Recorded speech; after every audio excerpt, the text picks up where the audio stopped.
La carta de Pablo a los Gálatas.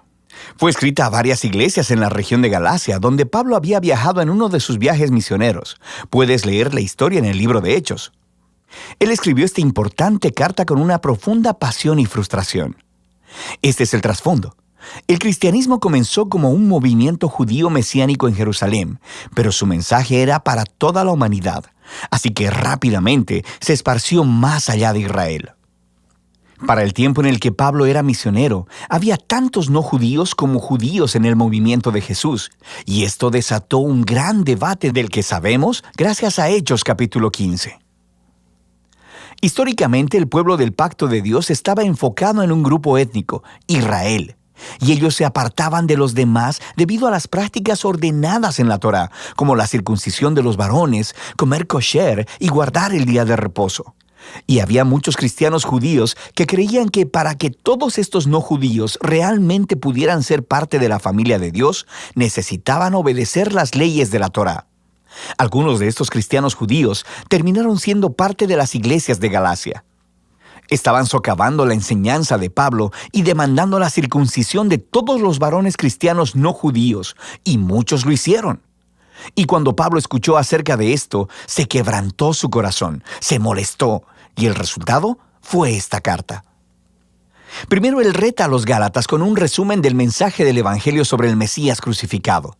Luego, les dice que este Evangelio es el que crea la nueva familia multiétnica de Jesús y Abraham. Y luego, les muestra cómo este Evangelio es lo que verdaderamente transforma a las personas por la presencia y el poder del Espíritu. Inicia expresando su desconcierto de que los Gálatas han abrazado un evangelio diferente, el que era promovido por esos cristianos que hablaban mal de Pablo y demandaban la circuncisión. Así que Pablo primero defiende la autenticidad de su mensaje y su autoridad como apóstol. Él fue comisionado por el mismísimo Jesús resucitado para ir al mundo no judío. Recuerda la historia del libro de Hechos. Pablo dice que fue posteriormente a su llamado, que fue a Jerusalén para consultar a los otros apóstoles, como Pedro o Jacobo, y fue cuando les dijo que él no requería que los cristianos no judíos se circuncidaran o comieran kosher. Ellos estuvieron completamente de acuerdo. Pero esta tensión creció. Pedro había ido a Antioquía a visitar y ver a todos estos cristianos no judíos, y estaba comiendo y compartiendo con ellos. Pero cuando algunos de estos grupos de oposición provenientes de Jerusalén llegaron a Antioquía, Pedro cedió ante la presión. Dejó de comer con esos cristianos no circuncidados y los empezó a evitar. Así que Pablo confrontó y acusó a Pedro por su hipocresía, por no permanecer fiel al Evangelio. Para Pablo, demandar que estos nuevos cristianos fueran circuncidados y observaran la Torá era un error por una variedad de razones. Primero que nada, porque es una traición al Evangelio, o en sus palabras, el hombre no es justificado por las obras de la ley, sino mediante la fe en Cristo Jesús el Mesías, y también nosotros hemos creído en Cristo Jesús. Ser justificado, literalmente, ser declarado justo, es un término del Antiguo Testamento con mucha riqueza para Pablo. Describe cuando Dios declara que alguien está en una relación correcta con Él, que está perdonado, que le es otorgado un lugar en la familia de Dios y está siendo transformado por la gracia de Dios. Y es la convicción de Pablo que nadie puede ser justificado por guardar los mandamientos de la Torá, sino solo por la fe de Jesús. Esta es una frase densa y podría referirse a la fidelidad de Jesús al vivir y morir en nuestro lugar, o podría referirse a nuestra propia confianza y devoción a Jesús. De cualquier manera, el punto es claro. Las personas son justificadas solo a través de confiar en lo que Dios hizo por ellos a través de Jesús, no por lo que hacen ellos mismos. En el corazón del Evangelio de Pablo está esta declaración. Cuando las personas confían en Jesús el Mesías, lo que es cierto de Él se vuelve cierto de ellos. Su vida, muerte y resurrección se vuelven suyas, o en sus palabras, con Cristo he sido crucificado, y ya no soy yo el que vive, sino que Cristo vive en mí. Y la vida que ahora vivo en la carne, la vivo por la fe en el Hijo de Dios, el cual me amó y se entregó a sí mismo por mí. Así que la razón por la que cualquiera puede decir que es recto delante de Dios o que pertenece a la familia del pacto de Jesús no es porque obedece las leyes de la Torá, sino solo por lo que Jesús hizo por ellos y que ellos nunca hubiesen podido hacer por sí mismos. Ahora, este profundo entendimiento de lo que Jesús logró tiene enormes implicaciones para quien ahora puede ser incluido en la familia del pacto de Dios y para lo que significa vivir como miembro de esta familia. Así que Pablo primero se vuelve a las historias de Abraham en Génesis, cómo él fue justificado o declarado justo delante de Dios, simplemente por tener fe al confiar en la promesa de Dios de que un día todas las naciones encontrarían la bendición de Dios a través de él y de su descendencia. El propósito de Dios siempre fue tener una gran familia multiétnica de personas que se relacionen con Él en base a la fe, no a las leyes de la Torá. Pero esto hace que surja una pregunta importante. Entonces, ¿por qué Dios le dio a Israel las leyes de la Torá? Aquí Pablo ofrece una explicación muy breve y densa que después completará en su carta a los romanos. Él observa que las leyes de la Torá fueron dadas a Israel en el monte Sinaí mucho después de la promesa de Dios a Abraham. Y si lees la Torá cuidadosamente, dice Pablo, verás que Dios siempre tuvo la intención de que las leyes fueran una medida temporal. Él dice que las leyes tienen un rol tanto negativo como positivo. Negativamente, las leyes actuaron como una lupa sobre el pecado de Israel. Expusieron cómo Israel compartía la condición humana pecaminosa, rebelándose constantemente contra la ley de Dios.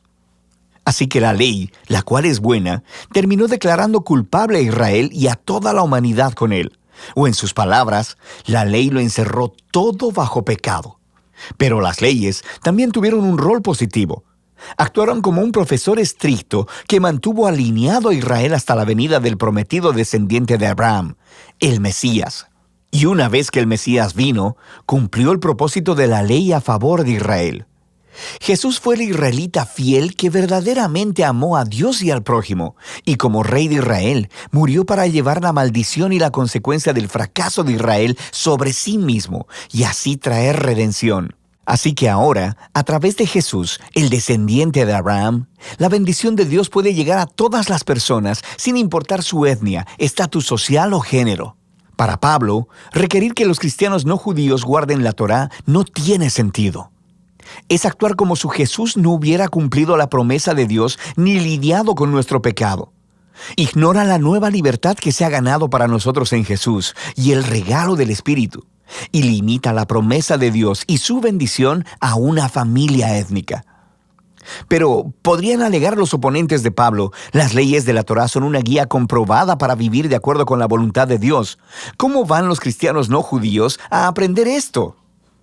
Pablo responde en los capítulos 5 y 6 al describir cómo la presencia transformadora de Jesús a través del Espíritu es la clave. Las leyes de la Torá son buenas, son sabias, dice Pablo. De hecho, se pueden resumir, como Jesús hizo, en el mandamiento de amar a tu prójimo como a ti mismo. Pero las leyes, por buenas que sean, no le dieron a Israel el poder de obedecerlas. En contraste, la buena nueva es que Jesús sí cumplió las leyes en lugar nuestro, y ahora Él vive en nosotros a través del Espíritu, haciendo a su pueblo los nuevos humanos que cumplen la ley al amar a otros. Así que Pablo continúa contrastando esta vieja y nueva humanidad. Los hábitos de la vieja humanidad son obvios. Son los comportamientos que deshumanizan a las personas, destruyen las relaciones y a comunidades completas. Y aunque las leyes de la Torá prohibieron estos comportamientos, Jesús fue quien los clavó en la cruz. Así que cuando una persona confía en Jesús y vive en dependencia del Espíritu, la vida de Jesús se convierte en la suya, produciendo lo que Pablo llama el fruto del Espíritu. Esta es la manera de vivir que Jesús quiere reproducir en su familia, para que se conviertan en personas de amor, gozo, paz, paciencia, bondad, benignidad, fe, mansedumbre y templanza. Pero este fruto no es automático, dice Pablo. Requiere cultivarse justo como los frutos naturales. O en sus palabras, si vivimos por el Espíritu, andemos también por el Espíritu. Esto requiere intencionalidad. Tenemos que aprender cómo podar nuestros viejos hábitos y cultivar los nuevos. Y mientras lo hacemos, nos encontramos a nosotros mismos siendo llevados por el Espíritu conforme Jesús moldea nuestras mentes y corazones y nos transforma en personas que aman a Dios y a los demás. Y de esta manera, la gente de Jesús cumple lo que Pablo llama la ley de Cristo. Y al final, Pablo concluye: este requerimiento para que los cristianos guarden la Torá o sean circuncidados es errar al blanco. Lo que realmente importa es la nueva creación de Dios, esta nueva familia multiétnica del Mesías, personas llenas de fe en Jesús, que están aprendiendo a amar a Dios y a otros en el poder del Espíritu. Y de eso se trata la carta a los Gálatas.